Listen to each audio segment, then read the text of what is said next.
বালু খুঁড়া পানি তুলে খাই আমরা। কোনো জায়গায় আবার আয়রনও আছে, এটা আমরা কিন্তু খাওয়াটা ঠিক না। এই পানি দিয়ে আমরা জীবন বাঁচাই। বাংলাদেশ ও ভারতের সীমান্ত ঘেরা গ্রাম লক্ষ্মীপুর। গ্রামের ৬০ বছর বয়সী নারী অঞ্জলি হাজং। জীবনের প্রায় পুরো সময়ই তাকে কাটাতে হয়েছে পানি সংগ্রহের কষ্টে। দৈনন্দিন চাহিদা মেটাতে দিনে কয়েকবার পাহাড় থেকে নেমে আসা ছড়ায় গর্ত করে পানি সংগ্রহ করতে হয় তার। আমরা ছোট থাকতে বড় হয়েছে, জন্ম থেকে পানি দিয়ে স্নান টান করে, পানি দিয়ে রান্না বাড়া করি, এই পানি দিয়ে আমরা সব কিছু। কিন্তু বর্ষাকালে খাওয়াটা পানি কষ্ট হয়ে গেলে ছড়ার যে ঢলয় না, ওই সময় কিন্তু পানির খাওয়ার আমাদের কষ্ট হয়। বালু খুঁড়া পানি তুলে খাই আমরা। নেত্রকোনার প্রাকৃতিক সৌন্দর্যে ঘেরা সীমান্তবর্তী উপজেলা দুর্গাপুর। পাহাড় ও টিলা অধ্যুষিত এই উপজেলার কুল্লাগড়া ও সদর ইউনিয়নের হাজারো বাসিন্দা সুপেয় পানির তীব্র সংকটে ভুগছেন।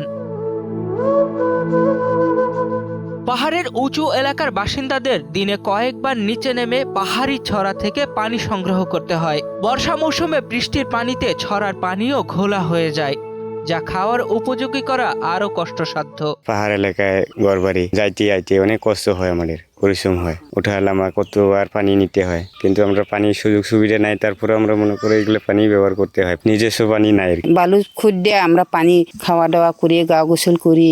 কোনো জায়গায় আবার আয়রনও আছে, এটা আমরা কিন্তু খাওয়াটা ঠিক না। সরকার কাছে আমরা দাবি জানাই, আমরা পানি ব্যবস্থা যাতে করে দেয়। বৃষ্টি আসলে আমাদের ছড়ার পানি ঘোলা হয়ে যায়, পানি খাওয়া আমাদের অনেক সংকট হয়। সংকট হলে আমরা পলিথিন দিয়ে একটা পাত্রই ওই পানিটা জমাইয়ে পরে ওটা আমরা খাবার জন্য ব্যবহার করি। ছড়ার ময়লাযুক্ত পানি পান করে নানান রোগে আক্রান্ত হলেও জীবন বাঁচাতে এই পানি তাদের একমাত্র ভরসা।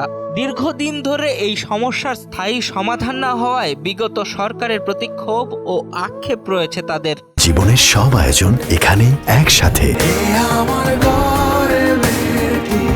এখানে অনেক রোগ জীবাণু থাকে, তথাপি আমাদের জীবন বাঁচাতে আমরা এই পানি ব্যবহার করতে হয়, খাইতে হয়, সমস্ত কিছু এই পানি দিয়ে আমরা জীবন বাঁচাই। তবে অনেক সরকার আসলো গেল, অনেক সরকারকে আমরা আবেদন করেছি বা গিয়েছি, যোগাযোগ করেছি, তথাপিও আমরা এই পানির ব্যবস্থা আমাদেরকে সরকার দেয় নাই। পাহাড়ি এলাকায় মাটির গভীরে পাথর থাকায় ডিপ টিউবওয়েল স্থাপন করা সম্ভব হয় না। তবে পানি সংকট নিরসনে কার্যকর পদক্ষেপের আশ্বাস দেন এই কর্মকর্তা।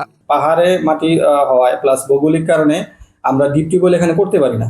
ফলে দীর্ঘদিনের এই সমস্যা সমাধানে আমরা বেশ কিছু নতুন প্রজেক্টের প্রপোজাল দিয়েছি। ইতিমধ্যে প্রপোজাল প্রায় অনুমোদন হয়ে গেলে আমরা ইনশাআল্লাহ কাজ শুরু করব, এবং এই যে পাহাড়ের একদম কুল ঘেঁষে যে সমস্যাটা আছে, খুব দ্রুত এটা অচিরেই সমাধান হয়ে যাবে ইনশাআল্লাহ। এদিকে ক্ষুদ্র নিগ্রোষ্ঠীদের দীর্ঘদিনের কষ্ট নিরসনে উদ্যোগ নিয়েছেন স্থানীয় সংসদ সদস্য ও ডেপুটি স্পিকার। পাহাড়ি গ্রামগুলোর জন্য জনস্বাস্থ্য মন্ত্রণালয় থেকে 40টি গভীর নলকূপ বরাদ্দ দেওয়া হয়েছে। পর্যায়ক্রমে প্রত্যেক এলাকায় সুপেয় পানির ব্যবস্থা করা হবে বলে জানান তিনি।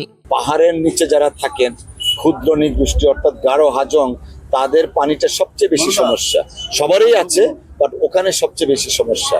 ইতিমধ্যে আমি জনস্বাস্থ্য মন্ত্রণালয়ের সাথে কথা বলে 40টা গভীর নলকূপ, 520 ফুট গভীর নলকূপ শুধুমাত্র গারো হাজংদের জন্য বরাদ্দ দেওয়া হয়েছে। আশা করছি কলমাকান্দা দুর্গাপুরের 5টা ইউনিয়নের, যদিও এটা অপ্রতুল, তারপরে আমরা স্টার্ট করেছি। পর্যায়ক্রমে আমরা প্রত্যেকটা জায়গায় সুপেয় পানির ব্যবস্থা করার জন্য আমরা প্রচেষ্টা করব। পানির অপর নাম জীবন, কিন্তু এই এলাকার মানুষের জন্য জীবনধারার সবচেয়ে মৌলিক উপাদানই বহু বছর ধরে অনিশ্চিত। স্থানীয়দের প্রত্যাশা, সুপেয় পানির এই সংকট নিরসনে দ্রুত স্থায়ী ব্যবস্থা গ্রহণ করা হবে।